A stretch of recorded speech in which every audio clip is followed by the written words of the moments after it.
Hello and welcome back to MythCraft, an epic role-playing saga. I am back here today with my friends Cody and Roger to talk through the leveling up process in MythCraft. So last time in our previous video, we talked about character creation. Now we're going to take our example characters, myself as Hildegard, Cody as Old Man Harlow, and Roger as Lucian, and we're going to talk through different potential branches of leveling up that we might pursue with them, because leveling up is a very granular process. There's a lot of different ways that you might customize your character. So every time you level up, you get three things. You get more hit points, you get an attribute point, and you get a talent point. Hit points are pretty straightforward. You get either a set amount or you get to roll a die and add one. You choose. The average is skews slightly in your favor if you roll, but then there's like the risk of messing it up. So, and again, based on like our previous video, you can see kind of the more full explanation of it, but the higher endurance you have, the larger your hit points and the die that you roll, the larger that's going to be. So you get that every time you level up. You also get an attribute point every time you level up. You are limited by the attribute cap, which is half your level rounded up plus one.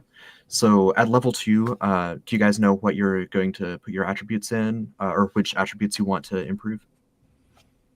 Roger?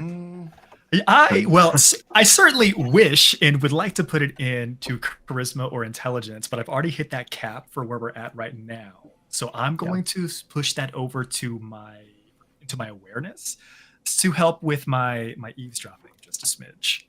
Nice. Every troubadour needs some good eavesdropping. You got to get good stories. I need to know what's going on around town. Right. And yeah, I mean, I definitely want to go into the frail old man thing, but he's tougher than he looks, so I'm probably going to put some points into endurance and buff up a little bit, you know. Never too late. late. I don't want to go down in one hit. Right, yeah. Hildegard, I mean, she's a young, like, teenage girl, so she's still, like, I mean, she's a survivor, though, right? Like, she's trying to fight for every like inch of life that she can. So I'm not sure right now if that's going to end up being endurance or awareness, but it's going to be one of the two, because like either resist things when they come or spot them as they're approaching, right? Obviously that means that as you level up, like by level 30, you're going to have 30 more attribute points that you've used to level up, so you can have like a wide spread of either like really maximized attributes, or you could have like a plus like 6 or 7 in everything across the board. So there's a lot of ways you can go with that. You can be the jack of all trades, master of none, or you can be the proverbial master of one. So those are your talent points, again limited by your attribute, those are your attribute points, limited by your attribute cap. Now moving into talent points, you get one of those every time you level up. Last time we looked at specialization talents. I believe this is the right page for that. Specialization talents are not specific to any class. They're just things that you can take to improve what your character is good at, from fighting to defending to interacting with skill points in different ways. There are magic talents if you want to improve your spellcasting ability in one of our 5 sources of magic. And of course, there are your classes. So usually at level 2, you're going to want to enter a class. Every class has the prerequisite that you have to be at least level 2. But there's nothing stopping you from taking another set of specialization talents or branching out into magic for a while before going back and picking a class. So recognizing that you could pick something else if you wanted to, are you both planning on taking a class at level 2, or do you have a different strategy? Oh yeah, I've got a class in mind. I am. I was torn though. I am like so interested in the idea of like just collecting as many skills as possible. Yeah. But I am going into class. Okay. And what classes are you guys looking at? I'm gonna go with pugilist. I mean, old man Harlow, he doesn't take no crap. He's just gonna beat you with his fist. Perfect. He's a tricky guy. You know, once I start getting down further into the class talents, I do plan on being a little bit more of a support frontline is kind of my hope. Okay. But Yep. I think my first class talent I'm going to pick is that Predict-a-Punch because it's like the start of the chain. So I need that as a prerequisite for a lot of my other class talents. Yeah. All right. And Roger, Lucian. Yeah, I'm going to start in there at the troubadour entry, which gives me access to my stanzas, which is really going to allow me to really flavored a couple of really cool ways. My goal is to go very much like combat support utility rather than doing a lot of actual damage. So I'll likely do, I believe it's the encore line. It's going to be wild. Yeah, let's find it real quick. Just take a look at it. Lots of classes in here. I think we're still in Tinkerer, so let's pop down to Troubadour. Here we go. Yeah, okay, so you get 3 stanzas of your choice. You get your battle song, which lets you manipulate initiative, and you get a few more skills as well, just to help with your portfolio. Yeah, so you were looking at the Encore stack. So this would be like at level 3, you can take this ability. Yeah.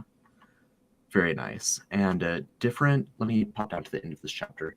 Different classes have different class stacks, some of which are very linear, some of which have a lot of different like paths that you could go down. So the martial artist that Old Man Harlow is looking at is actually a good example of that, or the Archmage here. There's like that one's just like a web. Yeah. Yeah, so the Archmage is built like wide instead of tall, as opposed to the Tome Wizard, which is just a straight line. But if we look at the Pugilist, yeah, you've got a couple that are a lot more linear, and then the martial artist is just kind of this crisscrossing all over the place. Right.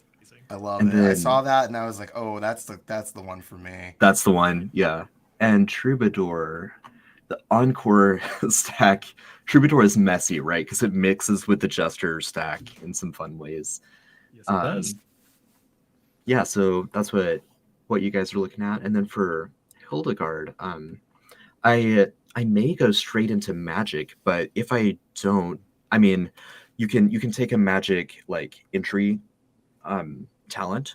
A lot of other classes also give you access to one, which is why I'm probably just going to go straight into Oracle, because at level when I take Oracle entry, I'll get to also take psionic magic, and then from there I'll probably work my way into the Druid track as soon as I can. But yeah, lots of different options.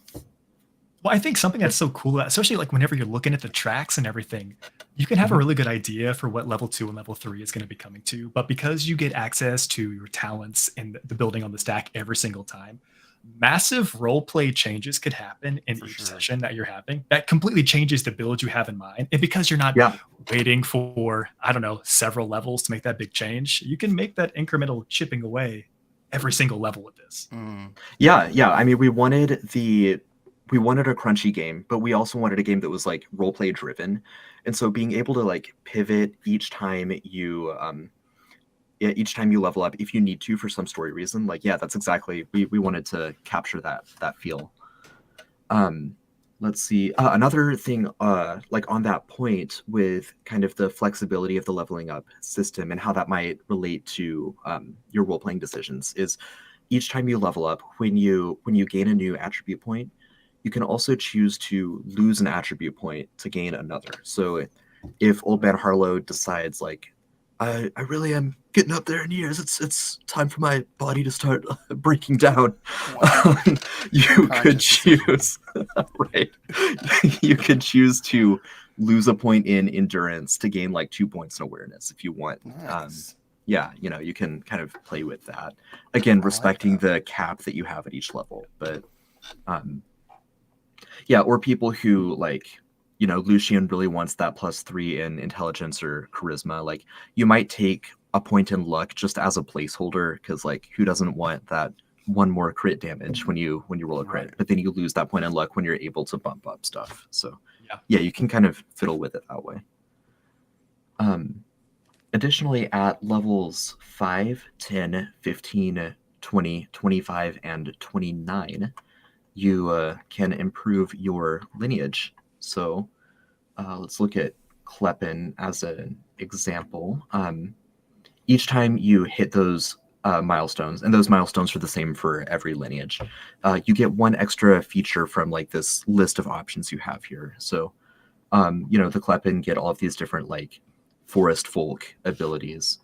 If we look at the humans, which all three of our characters are human, Old Man Harlow gets determined at level 1, so he might choose determined 2 at level 5. He might choose determined 3. Well, determined 3 has a prerequisite of level 15, but I will say I'm also looking at that offensive rush, so that might be what I get at level 10 there. Oh, for sure, and then come back to determined when you hit level 3, or level 15. And some of these are repeatable, so you can gain additional skill points basically anytime you want to when you have access to this. And the other consideration is your professional rank. Let's scroll down to one of those. Let's see. Thief, that would be Lucian. Lucian is an entertainer thief. So as a knave, you actually have a fun choice. Each time you get professional improvement, you get to pick whether it's entertainer or thief that you improve. Old Man Harlow is locked into thug. So, I mean, again, story-wise, you might find a way to get into another profession depending on what happens. But assuming you stay locked in at thug, then when you reach a new professional rank, you would become a rank 2 thug all the way up to a rank 5 thug. And these aren't specifically set at like exact levels. That's kind of up to the MythCrafter, the game master, to decide how and when they hand out those professional rank improvements. Usually it's going to be once every 6 levels or so, but again, based on story events, that may fluctuate a little bit. So usually you'll hit rank 5 by level 24, somewhere around that, and you'll have access to that whole like rank 5 ability portfolio for the last like 5th or last quarter of the game if you're playing levels 1 to 30. So kind of as a frame of reference, if you take like the noble title profession, then at rank 1 you might be like a baron or a viscount, something like that, and at rank 5 you might literally be the king of a nation. So there's like a wide spread there. And again, they're not like these are usually abilities that are going to come up kind of in bookkeeping between sessions, but especially some of the higher rank ones can really change the tide of like a social encounter. Like thug isn't a great example, but what do you mean? Well, and I took that personally. Noble title, for example, or even like barrister. Like let's say you're a really good lawyer. At professional rank 4 or 5, you might gain an ability that says like you can demand an audience with someone, and they like will accept within a day of that request. Like you're not going to be like you get automatic expedition to like force your way into the courtroom and meet people. So there's some things that are really helpful in that regard. Entertainer might have something like that. I can't remember, but I'm sure there's some way entertainer can weasel their way into higher like echelons of society. Oh, that's just limited by our creativity. Exactly, right. Let's see, what other things to talk about with leveling up? It's a milestone system. We're more interested in like kind of the flow of the story and the role play opportunities that the MythCrafter presents to the players. We're not really as interested in like the really granular, crunchy like XP systems. We do have an optional XP like chart and how that would work. That's in the MythCrafter's guide. But that's not really the like spirit of MythCraft as it's like at its base level. That's not really what we're looking for. But some people really enjoy that, and we do have a system for you that I think works pretty well. It's just it's not the default. What else, like as you guys imagine your characters level 1 to 30, do you kind of have any like big highlights for things you're excited about reaching? Well, I did see that one of the human lineage features is called Pillar of the Community, and it lets you pick another profession. And I kind of thought it would be really fun to move into like Pioneer or the honorable title or something along those lines, like to where, you know, you go from a thug to an honorable citizen. I think that there's a lot of interesting roleplay opportunities in that, especially for Old Man Harlow. You know, he's got a checkered past, and he's looking to make good before he dies. Yeah. I mean, I think choosing the knave is important for the story, for like building this up. And I have really similar energy to you there, Cody, because I want to choose. I want to lock in. This is a story about someone who's trying to decide what path they're supposed to be on. And so actually finding something that fits instead of just job humping, like bumping around and trying to figure out what's next. So less concerned about like the end track for what it means to be like the best performer, the best troubadour, but to find something roleplay wise that is comfortable and home, you know? Yeah. Yeah, I guess one last note I'll make is all of the different class tracks. I'll pop back to that graphic real quick here. If I can find the right page. I don't know the core rulebook like the back of my hand yet. Here we go. So each of these class tracks usually end in a capstone talent. You are only allowed one capstone over the course of levels 1 to 30. So that's like a really kind of pivotal decision. These are usually like massive roleplay abilities, massive combat abilities. Like there's something really significant that you get for the rest of the game. A build that's completely optimized to get to a capstone as quickly as possible can reach one by level 17. Otherwise, most people are usually going to get them level 20 to 25 because they're going to branch out and take other talents as they need to flesh out their character. But those are really fun abilities. I'll find one real quick just as an example because why not? Crusader Templar. This is the Zealot capstone of the Crusader track. You can improve your goodwill with a settlement when you're within 30 miles of a settlement and you have goodwill. Then you can intimidate potential foes because your reputation precedes you. Let's see. They have to make a charisma check if they've heard tale of you. If they don't beat the set DC, they are shaken until the end of their next rest whenever you're within 30 feet of them.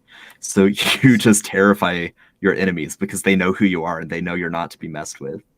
And then the other fun thing about every capstone is at level 30, you get an additional benefit. So at level 30, people who fail this check, not only are they shaken, which is just a -2 to their d20 rolls, but they will literally avoid combat with you. They'll just run away if they can. Wow. So yeah, you just roll in and you're like, hey guys, I'm here, stop. And they will. They'll just back off. So yeah, that's just one example of a Zealot capstone. The Zealot has 3 or 4 different capstones from the different tracks you can take, and all of the different classes are like that. So those are fun, like high-end abilities to look forward to. So that's pretty much it. That's how to level up. That's the different benefits that you can get from leveling up. And I realized we forgot to introduce ourselves at the top of this video. So Cody, who are you? Where can people find you? What are you all about? Oh, yeah. I'm Cody Smith. I'm the editor over at the Homebrew Network. You can find us at all kinds of places. I should know these off the top of my head, but discord.gg/thehomebrew. That's a good one. Mm-hmm. The good one. Yeah. And hello, everyone. My name is Roger Perkey. I am new to the network, and I'm super excited to be playing Lucien Del Rey on this MythCraft the podcast. And it's going to be a lot of fun. Looking forward to it. Yeah, and I am Nathan Hurd. I'm also part of the Homebrew Network. I'm the dungeon master for Sanity Damage, which is our like Lovecraftian pirate live stream. And I'm the lead game designer for MythCraft. So yeah, hope you love this game. You can find all of this for free online on our wiki. We're still building it out, so by the time you watch this, it might not quite all be there, but it will all be there. And yeah, happy playing. Hope you craft some epic myths, and we will talk to you soon. Bye, everyone.